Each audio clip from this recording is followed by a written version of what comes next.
ನಿನಗೆ ಮಹಿಳೆಯರ ಬಗ್ಗೆ ಕಾನೂನುಗಳ ವಿಷಯದಲ್ಲಿ ಗೊತ್ತಿದೆಯೋ ಗೊತ್ತಿಲ್ಲ ನನಗೆ. ಆದರೆ ಮಹಿಳೆಯರಿಗೋಸ್ಕರ ಸಾವಿರಾರು ಕಾನೂನುಗಳು ನಮ್ಮ ಪರವಾಗಿ ಇವೆ. ಈ ಕಾನೂನಿನ ಉಪಯೋಗ ಪಡೆದುಕೊಂಡು ನಾವು ನಿಮ್ಮ ಸಮಸ್ಯೆಗಳಿಗೆ ಪರಿಹಾರ ಹುಡುಕಬೇಕು. ಜನೋದಯ ಸಂಸ್ಥೆಯಲ್ಲಿ ನಾವು ಊಟ, ತಿಂಡಿ, ಆಶ್ರಯ ಎಲ್ಲ ಕೊಡ್ತಾ ಇದ್ದೀವಿ ಮಹಿಳೆಯರಿಗೆ. ಇಲ್ಲಿ ಭಯಪಡಬೇಕಾದದ್ದು ಏನೂ ಇಲ್ಲ. ನಮಗೆ ಕಾನೂನಿನ ಪ್ರಕಾರ ವಕೀಲರ ಸಹಾಯದಿಂದ ನಿಮಗೆ ಸಲಹೆ ಕೊಟ್ಟು ನಿಮ್ಮ ಸಮಸ್ಯೆಗೆ ಪರಿಹಾರ ಹುಡುಗಲಿಕ್ಕೆ ಇಲ್ಲಿ ಅವಕಾಶ ಇದೆ. ಈಗ ಎರಡು ರೀತಿಯಿಂದ ನಾವು ನಿಮ್ಮ ಯಜಮಾನರನ್ನು ಇಲ್ಲಿ ಹೇಳಿ ಕಳಿಸಬಹುದು. ಒಂದನೇದ್ದು, ಜನೋದಯ ಸಂಸ್ಥೆಯಿಂದ ನಮ್ಮ ಲೆಟರ್ನಲ್ಲಿ ನಾವು ಅವರಿಗೆ ನೋಟಿಸ್ ಕಳಿಸ್ತೀವಿ, ಇಲ್ಲಿ ಬಂದು ನಮ್ಮನ್ನು ಭೇಟಿಯಾಗಬೇಕು, ನಿಮ್ಮ ಹೆಂಡತಿಯ ಸಮಸ್ಯೆಯನ್ನು ನಾವು ಚರ್ಚೆ ಮಾಡಬೇಕು ಅಂತ ಹೇಳಿಬಿಟ್ಟು ಹೇಳಿ ಕಳಿಸಬಹುದು. ಎರಡನೇದ್ದು, ನಾವು ಲಾಯರ್ ಮುಖಾಂತರ ನೋಟಿಸ್ ಕಳಿಸಿಕೊಂಡು ಅವರು ಬರುವ ತನಕ 15 ದಿನದ ಒಳಗಡೆ ನಾವು ಬರಬೇಕಂತ ಕರೀತೀವಿ. ಅವರು ಬಂದಾಗ ಅವರ ಜೊತೆ ಕೂತ್ಕೊಂಡು ಅವರ ಮಾತಾಡಿಬಿಟ್ಟು ಈ ಸಮಸ್ಯೆಗೆ ಪರಿಹಾರ ಹುಡುಕಬಹುದು.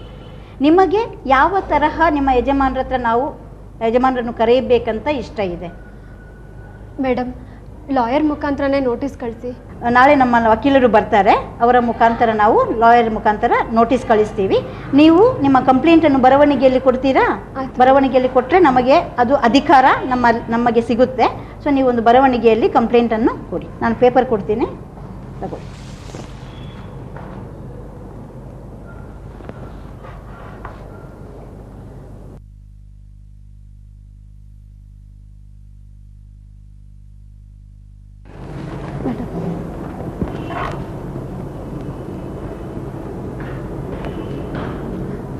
ಮೇಡಮ್, ಹೇಳಮ್ಮ ಜ್ಯೋತಿ, ಏನು ಡೌಟ್ ಇದೆಯಾ?